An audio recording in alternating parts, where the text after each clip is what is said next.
Let's get ready. We've got Bryson with us from RedX. We're going to be talking about FSBO tips, tricks, and scripts. And we've tried saying that 5 times in a row fast. Hard to do. Didn't come out well for me. So I'm not going to ask that of you, Bryson. So Okay. let's get right into this. What are we going to be covering here today? So yeah, today we're going to talk about how to use FSBOs in this crazy market. And I'll give you a few things. I'll probably jump into some other lead types as well and how I work FSBOs into my what we call lead stack. But scripts, tips, everything that I do, and not just what I do, but in the last 5 years, I've worked with thousands of real estate agents all over the country as the director of customer success for RedX. And so I get the benefit of seeing what hundreds of other people are able to do and kind of pick up on the best things. I'm really good at R&D.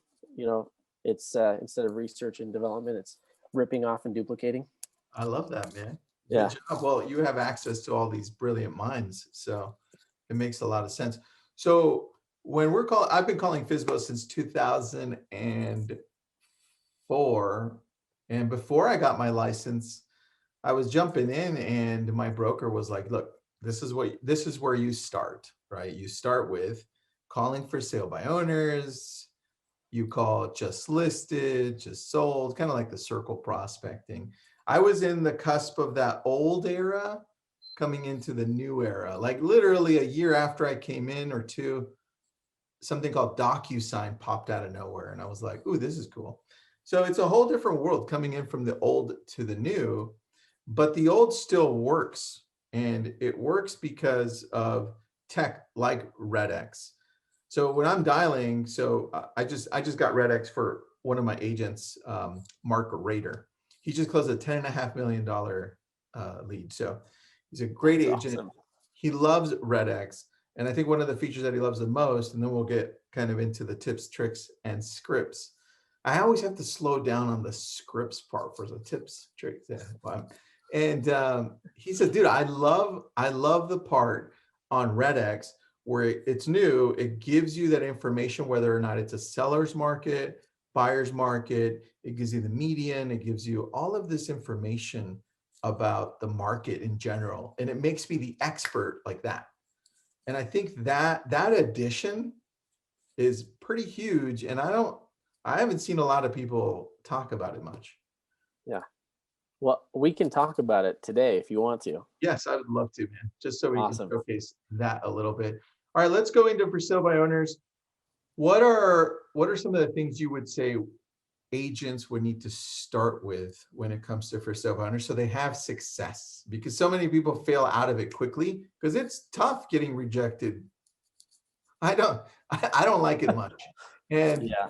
I had to get used to getting rejected so often. It's not personal, but what are some things that you would say, hey, these are the tips of where I would start when it comes to for sale by owners? Really, I would start with your mindset. And like you said right there, and then you have to go into this knowing that you are calling someone out of the blue. They are likely getting lots of other calls right now. So you have to know what you're getting into. And you just have to realize that you're there to help. So many of the scripts I see out there go straight into trying to get the appointment right off the bat, which works.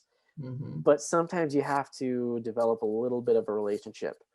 Just like what you did at the beginning of this call, Tristan, you see the guitar in the background and you know, became my friend by asking me about a guitar. Well, if I hear something, I hear a dog in the background, or I'm able to look at some of the insights that we have in Vortex, then I can start a conversation that way as well.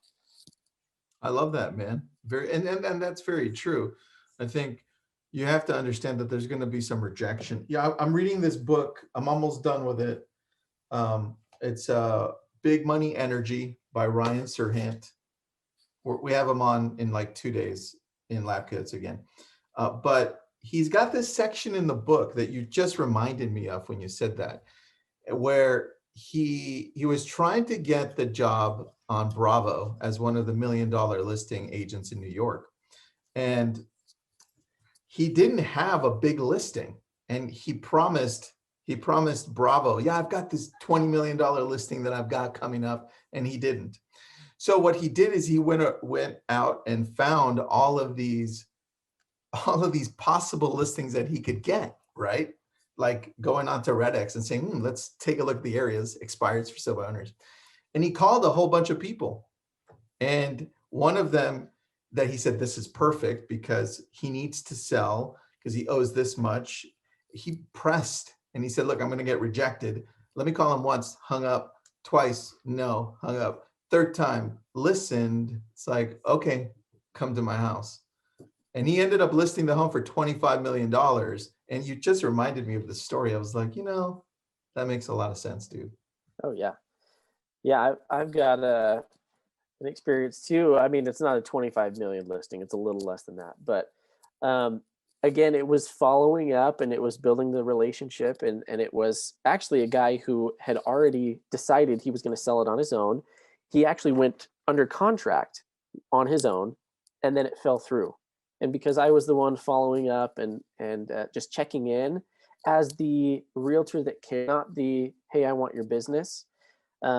When he finally did have that fall through, I called him the next day, not even knowing that it fell through. And I just said, hey, just wanted to see if there's anything I could do. I know selling on your own can be tricky. I want to make sure you don't run into any legal issues.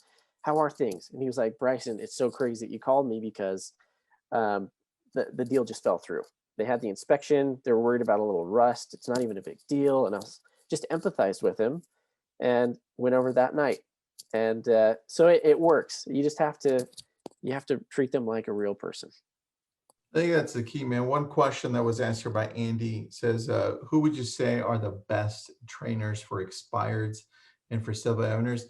Andy, that's a great question. I'm going to answer that by saying that it's probably something like what RedX has, which nobody talks about. And that's the ability to pick up your phone and call their system and ask, well, it gives you an option. Are you calling for sale by owners, expireds, or circle prospecting? Right? Do you call it circle prospecting or geo leads? I forgot what you call it. Yeah, that's geo leads is what we call it, but it could be Yes. circle prospecting, neighborhood farming, just listed, just anything you say. We'll know what you're talking about. There you go. And so, Andy, you press 1 for sale by owners. And I recorded, there's a live session of me doing this like 2-3 months ago in LabCoats. You can search for it. I click 1 and then it's for sale by owners. And then they ask you, well, how hard do you want me to play on this? Because it's going to be a real life person role playing with you. And you're like, well, I'm kind of new, 1, or you know what? I'm feeling great today, 3, right? Hard. And so I chose 3, let's go. And then all of a sudden you start talking to them and they say, okay, do I understand you correctly? You're going to call this. And they're like, yeah, good. All right. So then he goes, call me up. So call him up. Hello. Hi, this is blah, blah, blah with blah, blah, blah. I see your home's on the market for sale by owner. Are you still looking to sell? And then you just go into it and then you learn because you get a lot of objections, right? That to me is real training. Right? Above somebody else telling you to your face or on a video or you reading scripts, right? That the real experience of me going back and forth with Bryson is massive. Instead of me going, oh, Tristan, you should really say that, you should do this, you should do, right? There's just a big session there. So I would definitely go for that, Andy. Take a look at that. Sudesh says, robocalls like RedX dialers, how do you avoid DNCs? What a great question. Yeah. So we do scrub every single number against the do not call list on a daily basis. So if somebody put their number on the DNC list yesterday, we would know about it today. We'd put that up. I love that. Yeah. That would that fall under tips, tricks, or scripts? That would be under tips, maybe. Yeah. Scripts. No, it would fall under tricks. Yeah, possibly. Probably tricks. All right. So hope I answered that question for you, Andy, and great question on that part. Let's see. Is this a service RedX provides for role playing? Kim, yes, they do. They provide this on the side. That would be a hack. I think it's just something that nobody knows about. It would be a trick that they have up their sleeve. So tell me, Bryson, when it comes to now I'm working on my mindset, now I'm working on practicing, because I think that's part of the tip, right? Practicing. Because the more you practice, the more I practice, the more comfortable I'm going to feel with getting rejected. And I know now what the common objections are.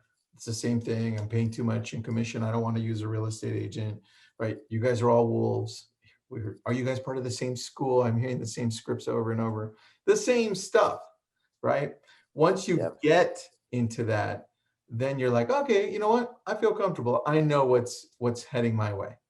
And so that comes with practice after mindset. Bryson, what else would you add to this on the tips, tricks, and scripts part? So I would say one of the strategies that I have and a lot of other agents will do is if you call a for sale by owner that just barely put their home up for sale on some on Zillow or for sale by owner.com, you call them the very next day, their likelihood of saying, yeah, come list my house is a little bit less than if they felt some pain. And so that's one thing to keep in mind too, is try to, and you're just going to have to do this through trial and error, but try to figure out at what point do people in your market feel pain when selling by owner. It's going to happen. Now, for some people, it won't happen until after they get a contract.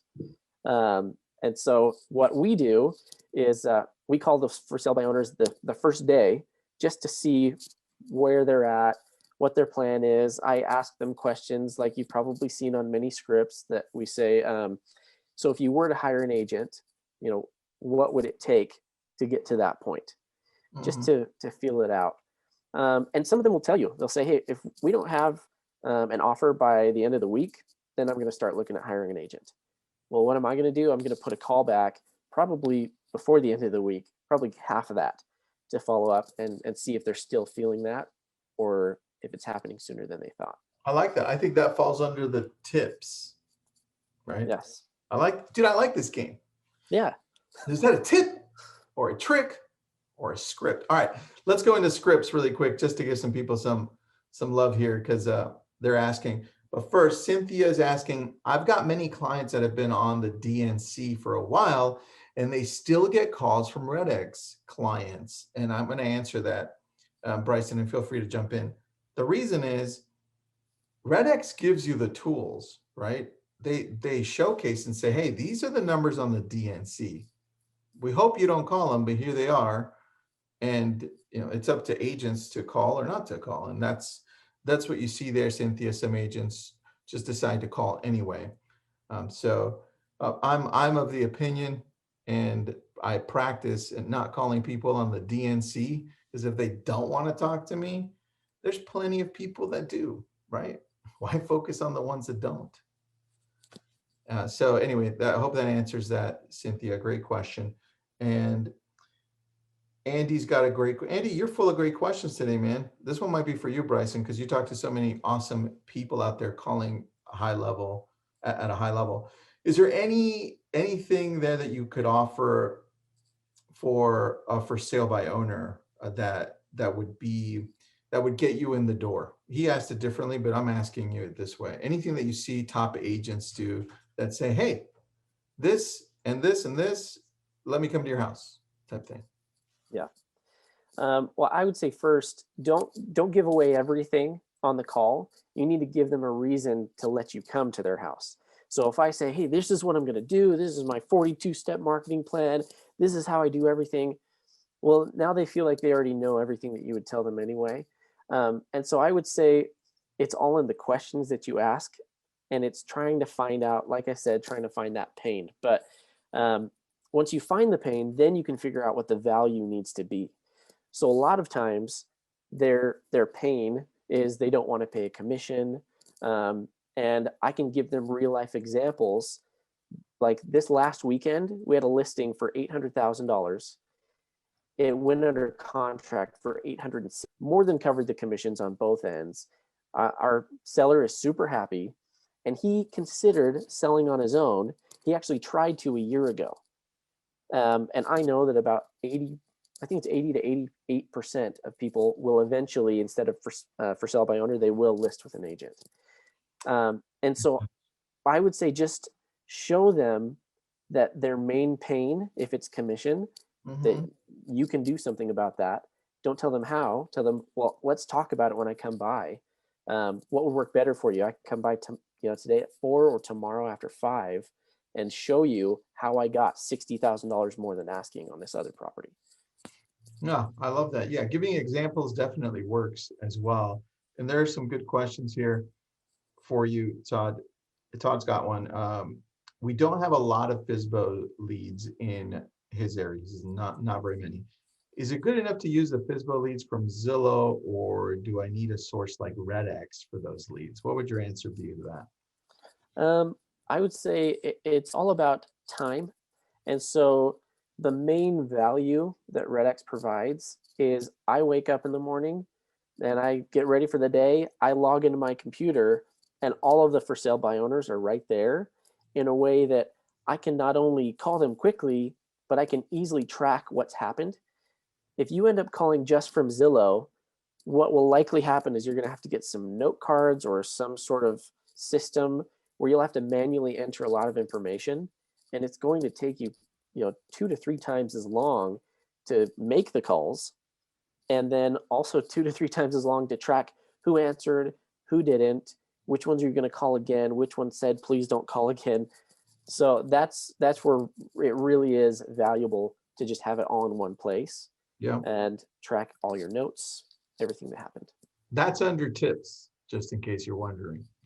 And Bill, dude, this is a solid question because in New York, you really can't call during the pandemic. What do you do instead, or what do you recommend? How could we use RedX in a place like New York right now? I mean, we have mailing systems as well. So one of the really neat things is I could go in and even if I'm not allowed to call because of the current situation, I could put them all in a mailing campaign. And we have PDFs where you can see the templates, the labels, everything. You print it all out and send it out. So that's another thing that would be a lot easier with Vortex rather than trying to do it on your own. Yeah, that's a good thing. Let me bring up my screen really quick. This is my RedX. So I see what you're saying at the top here. You got dial, mail, or other, right? And then you've got expired geo leads, which is I still call them just listed, just sold. So I get you, geo leads. And then FSBOs. Can we talk a little bit about Furbos? Kind of, dude. I don't know how old you are, but it just reminded me of something. Do you remember Furbies? Oh yeah. Yeah, That my that parents just wouldn't let me reminded have me of one. Furbies. Now, when I look at Furbos, I'm gonna remember Furbies. I don't know if that's a good thing or not, but I don't know. go ahead. I don't know. Oh, but tell me about Furbies. I mean, Furbos. Yeah. For rent by owners are probably one of the coolest lead types that we have. And I say that because um, these are vacant homeowners. So they are absentee owner, non-owner occupied. A lot of times, like they either have a lease coming up with a current renter or they are vacant and they're trying to find a new one. So you already know their pain. And I don't know about any of you, but I actually have been a for rent by owner before. I have a house that I Yep. tried renting out, and there was a mortgage that I knew I needed to pay, and I was getting a little stressed out about it. Um, Now, what these people are doing, agents, is calling these and just trying to provide value, saying, "Hey, in the market right now, you could cash out. Have you thought about that?" Mhm. um, if you ask the right questions, you can find out what kind of updates need to be made on the home. I know Curtis at RedX, he had a home that I think he was going to have to replace the roof in a couple of years, and he didn't want to do it. And so in that case, it was easier for him to sell the property and have somebody else do it, cash out, roll it into something else. So that's one of the reasons why I love for rent by owners. Another reason is not a lot of people call these. So I don't have as much competition as I would with for sale by owners or expireds. The other thing is you'll run into investors that are actively looking to buy because the interest rates are so great. So you've got somebody who, instead of every 5 to 7 years, maybe every 1 to 3 years, are buying and selling property. It's a good client to have in your pocket. Yeah, that's Um, interesting. On the for rent by owner, I know we're talking about for sale by owners, but for rent by owners are really good because it's almost like leading up to a for sale by owner. I remember using this late last year. Uh, and I'm not in New York, I'm in California, so we can call. But we called up for rent one that was on the lower price point, and and I just started a conversation and saying, look, I see that you're renting it on your own. I just called to help him on the rent side because I wanted to help him to get the commission on that side. I go, why aren't you using a real estate agent, right? This could be so easy. We have a lot, we have a list of people on the renting side. He's like, well, Tristan, what I really want to do after 15 minutes, I really want to sell. I'm like, okay, well, I can help you do that better than renting. And so we ended up selling his condo. So there's a lot of opportunity on the Furbos, on the Furbies. Yep. I'm going to tell Curtis if we could please change that to Furbies. Yeah, change the logo. And somebody was asking about DNC, and I saw one that popped up here to show how it pops up. So I'm on Furbos here, and you can see there's a little DNC right there, right? So it just says, hey, it's on the do not call. And if we go to the very first one that I was, hold on, showing you, that was the very, that one doesn't have it. See, there's nothing there. So you're free to call. People are like, well, there's a lot of people on the DNC. Yeah, but there's also a lot of people that are not on the D. And look, one just popped up right now, which we can call as well. So a lot of opportunity on that. I think that falls under tips. You should be definitely calling for rent by owners. Now, I have a question for you on your approach for sale by owners on scripts, because I think agents overthink it. There's a ton of scripts out there. You could pick up Mike or Tom's or whoever's script on for sale by owners and still do pretty well, even though they all sound the same, right? It's just a matter of finally getting in tune with how you talk, your tonality. But where do you think we as agents should start when it comes to scripting or dialogue, when it comes to for sale by owners? Again, it depends a little bit on your market, and you'll feel this out. But I would say right now, what I'm noticing is if I announce that I'm a real estate agent right off the bat, a lot of times people are going to hang up on me.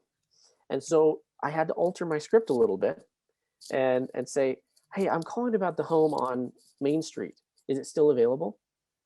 And you have to realize, I mean, they're for sale by owner, so they're hoping that I'm someone that's trying to buy their house. Yeah. And they say, oh, yeah, it is. Well, that at least helps me get a few seconds more of the call. And so then I can say, oh, awesome. So I'm actually a realtor in the area. My name is Bryson Toth. I'm with Keller Williams South Valley. I work with a lot of buyers and sellers in the area, and mostly just wanted to see, how can I help you? That's my script right now. How can I help you? I love it's not attacking and hunting them. It is genuinely, that's what I want to do. And some people will say, oh, no, there's nothing you can do to help me. And I'll say, okay, well, maybe you could help me. And I ask them a little bit more. I just go to my next question. And wherever they say, I repeat, I approve what they say, and then I move on to my next question. And I'm just trying to find the pain. I love that. So, dude, that's really good. I like that a lot. And somebody's got a good question here. Mike says, I have RedX Vortex and I'm learning new things today. Oh, awesome, dude. I didn't read that part. I had skipped through that for some reason. It's all Bryson's fault, okay? That's a good thing. Thank you, he says. Have you ever door knocked on a FSBO to create a stronger face-to-face connection towards building rapport? Yeah, my partner, he's in the top 5% of realtors in Utah right now, and that's how he built his business, was door knocking. And he door knocked for sale by owners and everyone else. And I think, especially right now, you're going to find that you knock on somebody's door and they're going to hiss at you and say get away because of COVID. But a lot of people won't. They want a connection.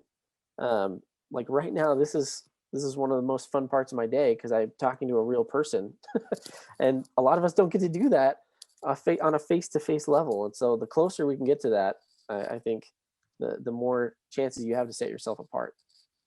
No, that's interesting, because I've been calling expireds and for sale by owners since 2004 at a really high level. People are always asking, well, how'd you break into the luxury market? Yeah, that's how I did it first. And so before I started using RedX, and you can do this too with RedX. I'm going to showcase something here for those of you that want to do this. This is my Trello board for expireds and for sale by owners. And I decided early on, I was like, let me break into the luxury market, right? We just sold Matthew Perry's home for 13.1 million in Malibu, right? And he upgraded to a 24, $22 million home in Malibu. So people aren't leaving California, they're just relocating within.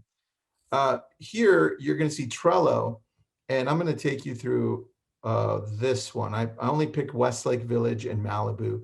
I don't overextend myself when it comes to expireds or for sale by owners, because I realized early on I was trying to go everywhere and ended up getting nothing. So I'm going to go through this one because this one's a fun one right here. So you see expired, letter, postcard, stop by. So I'm doing this because I'm showing you, Todd, yeah, or Mike, I did stop by, almost ready, right? Now I'm nurturing them, right? I took a picture of their front door because it reminds me of how it looks when I take a look at it because I was there. And yeah, if you look closely, the door was open when I popped in. So I literally, here, I'll tell you a story on this one. His name's Bob, and it's for 8 million.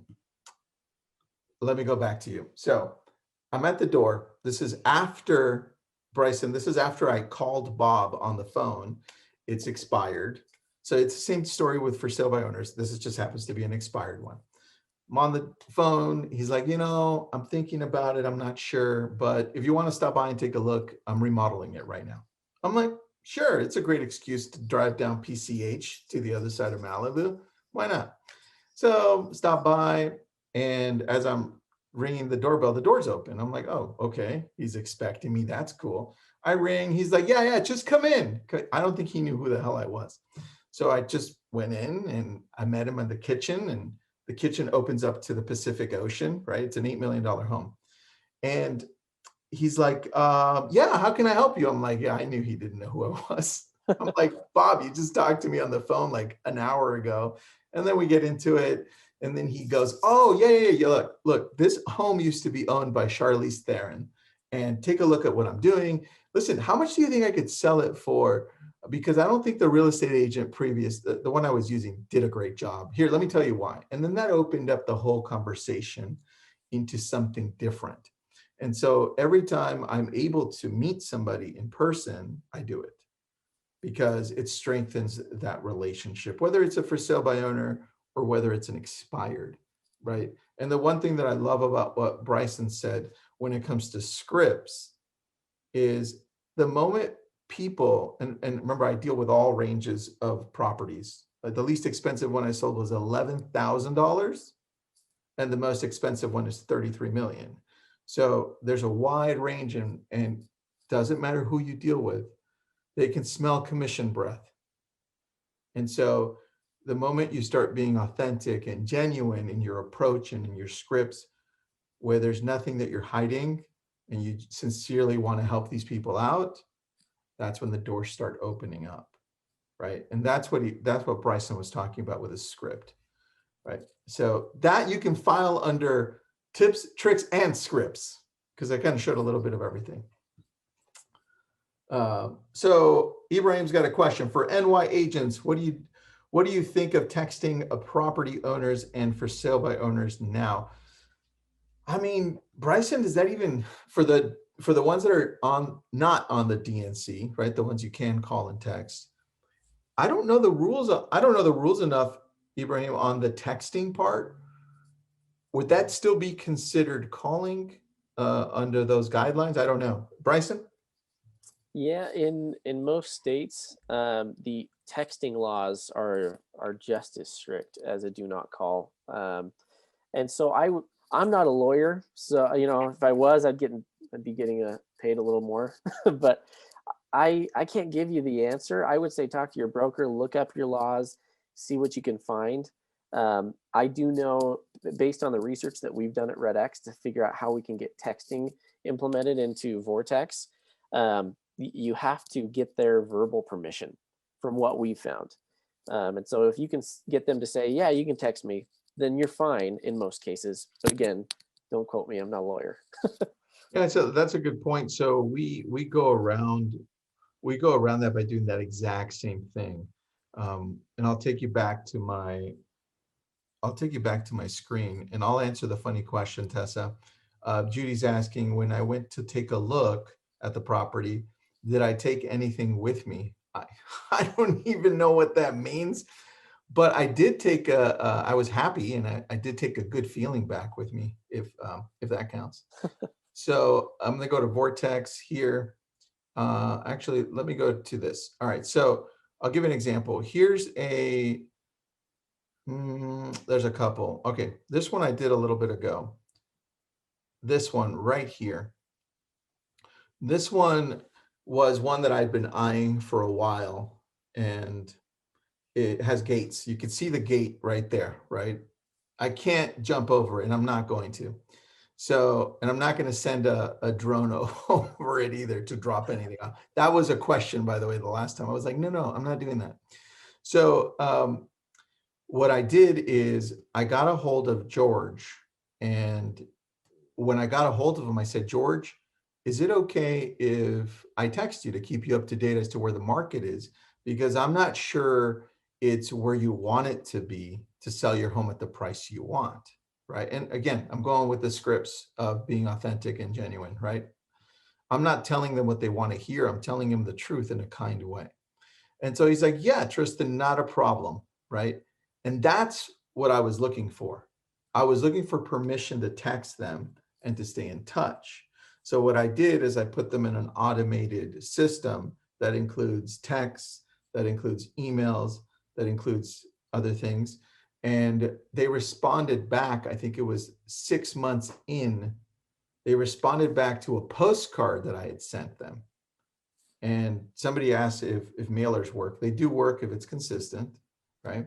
They responded back with a simple picture of the postcard and said, is this true? They circled it. So I had to read it. I'm like, let me see what is true. I was talking about my international marketing, and we do that out in where I'm at. And I texted back. I said, yep, it's true. Can I stop by today to show you exactly how we do that?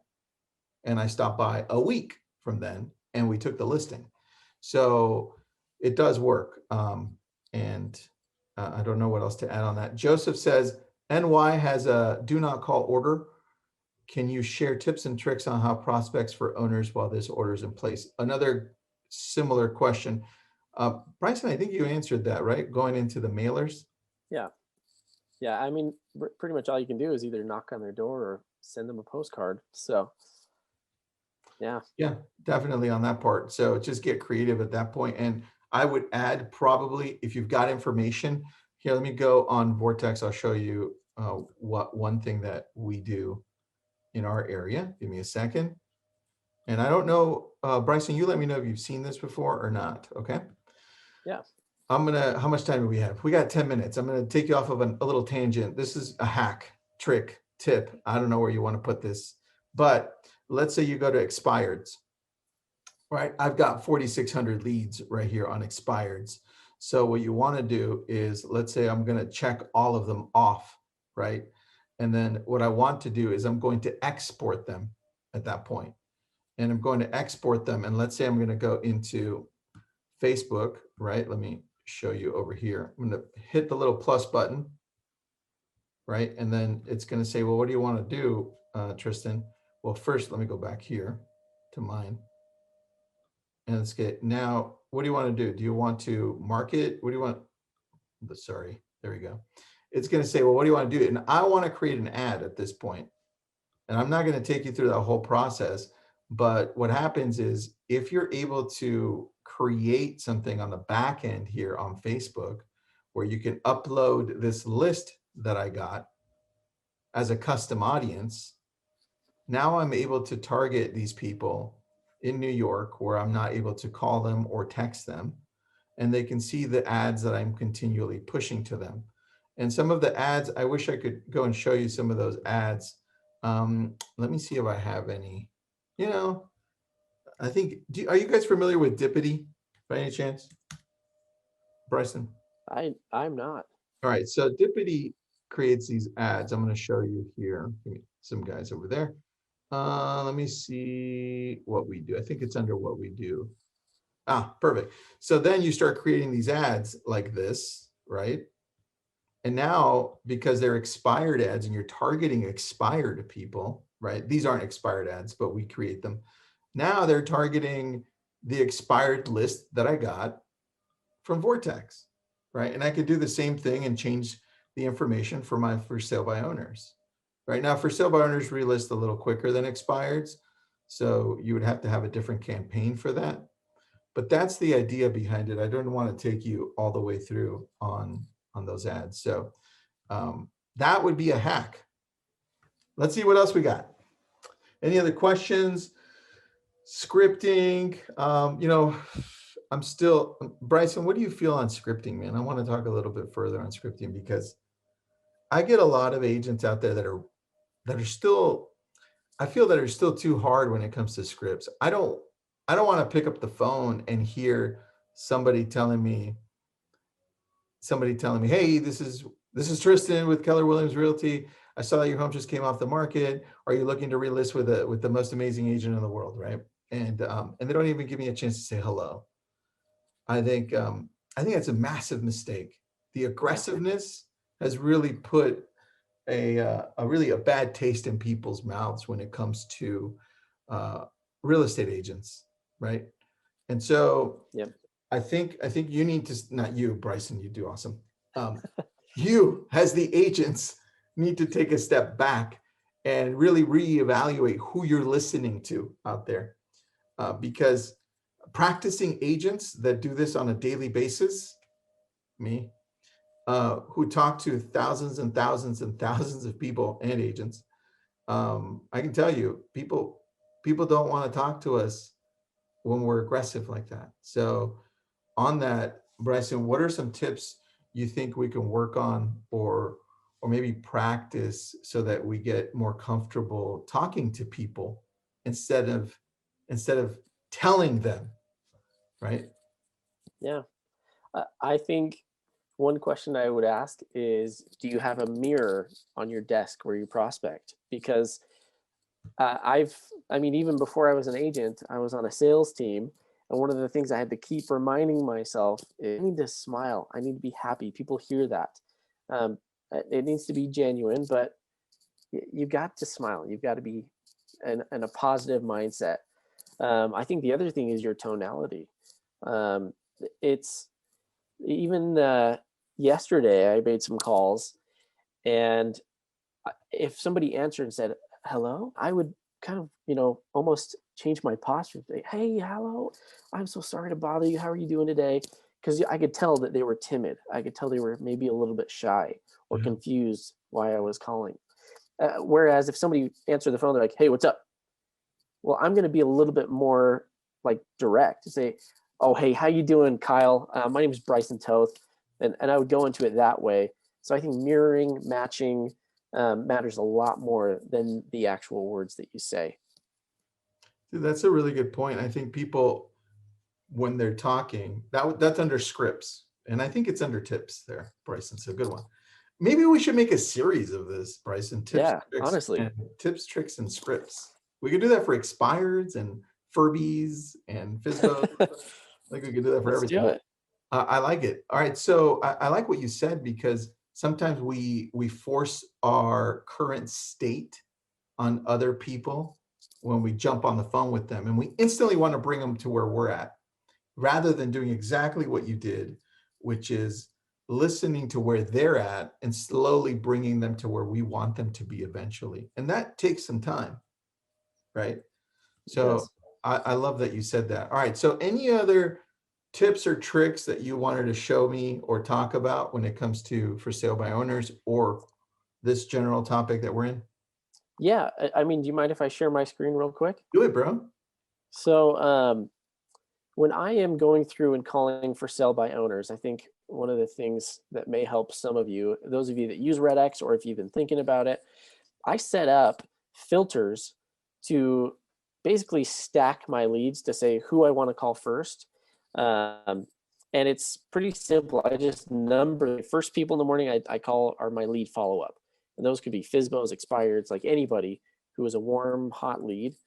And then I call my newest expireds, and then my newest FSBOs. And these are, people I've never talked to. They just popped up. And so because we're talking about FSBOs, I'll click on that one, the newest FSBOs. And I'll show you, right now I've got 12 leads that fit that criteria, and I can go in and I can change what I want that criteria to be. And so this is more like systems, but one of the things I love about RedX is I can make it cater to what my goal is or what my process is.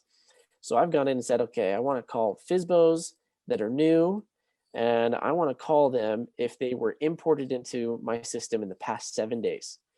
So if, maybe it's a 3-day weekend and I haven't called every single day, I still don't miss anybody.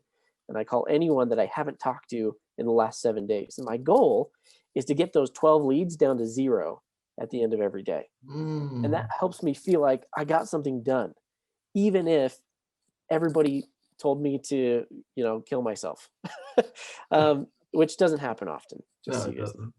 know. But even if it was a horrible day, I've checked something off the list. And then I could go in and I can close this filter, and I can go to my next one and say, okay, well, I'm going to do my expired follow-ups. And I set very specific criteria to say, okay, my FSBO follow-up will be anybody who I've never talked to, or I've at least tried to call, but they've never answered. And I keep them in that list until they've been a FSBO for, I think it's 7 days to 3 weeks. And I call them every day for 3 weeks. And then I'll go put them in my old FSBOs. So anything that's older than 3 weeks, I'll go in and call them later on. But that helps me prioritize my list. So every day, whether I have an hour to prospect or 4 hours, I always know who's next, who I need to call, and where they are in the process, which I love. And I think the only other thing I would say that I think is genius is this is a separate cost, but with RedX, I can click on my market insights. So as I'm on the phone with John, fix zip code and tell him market versus buyer's market, look at the list price in his area, looks like, pretty high. All of that data right at my fingertips. The other thing that's really cool is we've got other insights. So financial insights that we can guess what their estimated mortgage is, or their estimated equity, or home and billing details, or sometimes we're able to find out stuff about their lifestyle. So I had a FSBO, and this is the last thing I'll share, but I had a FSBO a couple weeks ago that in her lifestyle insights section, it said she was possibly interested in antiques. And so as I went in and looked at that, I actually drove by on my way there to an appointment, and I saw an antique shop on the side of the road. And so when I got there, as I was just shooting the breeze, getting to know her, I was like, hey, have you ever been to that antique place? I've never seen that before. And she just went, I love that place. And I was able to use just data in RedX to give me a leg up and develop a relationship with someone who is not just selling one house, but 3, and she's buying 5 others. I love that. That's a really good example. I love the process that you just took us through too, because it simplified what we should all be doing when we're using RedX. I love that. So we got like a minute left. I had a couple of questions on Facebook. So I went onto the back end of Facebook really quick, and where I'm creating the ads, there's a section right here where it gives you audience, right? And so when you click on new, it says custom audience, and I zoomed out there, but it says, well, what do you want? Your source, it's a customer list. That's the list that we're exporting from RedX to be able to target, right? So that's where you would go. Somebody asked for that, so I just wanted to showcase that really quick. On average, from Andy, on average, how many listings a year for sale by owners and expireds? Bryce, I'm going to add up something to that part. How many would an agent who's got his dialogue down and is a top agent getting? I mean, it depends on how often you call, but I would say just throw this number out there. The average agent does about 8 to 12 transactions a year. The average RedX agent does 30 plus. So that hopefully gives you an idea, but that's not just FSBOs, that FSBOs, you know, the whole gamut. True. Bill, does it work with follow-up boss? Bill, I put Dan Corkill and Curtis in contact with each other, so I know they're talking. So that, I hope that answers part of that question. Todd also has a question. I'm wondering if you're using a dialer like Espresso. We don't need to use the dialer because it comes with a dialer, and it's an amazing dialer. It's actually, this is my opinion, and I've used both, but the Vortex dialer is just much smoother than the one you were mentioning it. So anything to say on that, Bryson? Because I love the dialer. Yeah, it's great, and it's integrated in, so I can pre-record voicemail messages and have those ready to drop if I hit somebody's voicemail. Lots of cool tools with the Wave Power Dialer that we offer. Yeah. And then Jason has a great question. This could take on like a 10-15 minute answer, but I'm going to try to answer it quickly. Any tips on getting the seller to price right? FSBOs and expireds are usually overpriced. That's true. Or think their property is better than others. Jason, that is a very true statement. And what I found is that, again, I take the opposite route to this. I don't try to convince them that they're overpriced over the phone, because I haven't connected with them enough for them to trust me. They have no idea who the hell I am. The only thing they're hearing is that they're wrong for me, and they typically don't want to hear that over the phone. So I find as many commonalities as I can. I tell them who I am. And once I get my foot in the door and I meet with them and I talk to them and they see who I am and they see the background, then at that point I've created some trust, and then we can talk about the price, right? That's how I do it. Bryson, what about you, buddy? Yeah, I mean, on the phone, I use that as a way to close.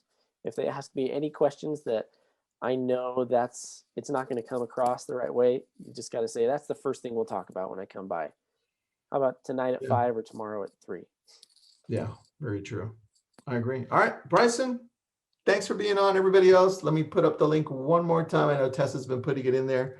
We got the RedX link. This was tips, tricks, and scripts.